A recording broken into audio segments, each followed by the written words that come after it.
হ্যাঁ ভোট দিবেন নাকি না ভোট দিবেন, আসলে হ্যাঁ ভোট দিলে কি হবে আর না ভোট দিলে কি হবে এটা নিয়ে অনেকের কনফিউশন আছে। এটা আমি আপনাকে একটু বোঝায় বলি ক্লিয়ার করে, যারা বোঝেন না আর যারা বোঝেন তারা একটু স্কিপ করেন।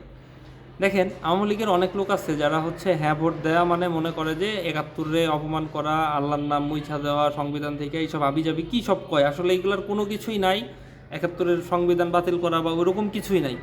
জিনিসটা হচ্ছে এরকম যে ধরেন আপনি একটা বই 10 বছর ধরে পড়তেছেন এবং এখানে আপনি কিছু ভুল পাইছেন বা আপনার মনে হয়েছে যে হচ্ছে কিছু জিনিস আপনার মডিফাই করা দরকার বা এটারে আবার করে এডিট করা দরকার। এখন শুধু আপনি না, ধরেন যারা বইটা পড়ছে সবারই প্রায় 90% মানুষের এটা মনে হয়েছে, ওকে।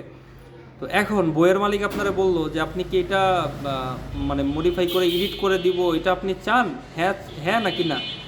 এখন আপনি যদি হ্যাঁ ভোট দেন তাহলে এটা মডিফাই হবে, বই ওইটাই থাকবে, শুধু যেই লাইনগুলো বা যেই জিনিসগুলো বানান ভুল হোক আর ধরেন ওয়ার্ড মানে খারাপ ওয়ার্ড হোক বা যেটা দরকার না বা এমন কোনো জিনিস যেগুলো অনেক দরকারি কিন্তু ওই বইতে নাই, সেই জিনিসগুলা আপনাকে এডিট করে আবার করে দিয়ে তারপরে হচ্ছে দিবে। এইটা হচ্ছে আপনার হ্যাঁ ভোটের কার্যকারিতা। হ্যাঁ, আর যদি আপনি না ভোট দেন তাহলে যেটা হবে সেটা হচ্ছে আপনার এত বছর ধরে যে বইটা পড়ছেন ওই বইতে যত ভুল ত্রুটি ছিল ওইগুলো ওইরকমই থাকবে।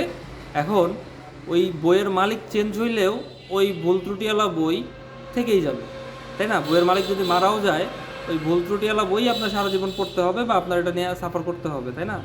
তো আপনি যদি হ্যাঁ ভোট দেন তাহলে সব কিছু চেঞ্জ হবে এরকম না, কিছু জিনিস যেই জিনিসগুলো আসলে চেঞ্জ করা দরকার। হ্যাঁ, বাংলাদেশের ম্যাক্সিমাম মানুষ যারা হচ্ছে শেখ হাসিনার আমলে অনেক নির্যাতিত হয়েছে প্লাস এখনও হচ্ছে, সেটা হোক বিএনপি, জামাত, আওয়ামী লীগ, যেই হোক, স্পেশালি আমজনতা যারা সাধারণ পাবলিক, তাদের পক্ষে হ্যাঁ ভোট দিলে আর কি একটু হইলেও উপকারিতা আসবে, ঠিক আছে?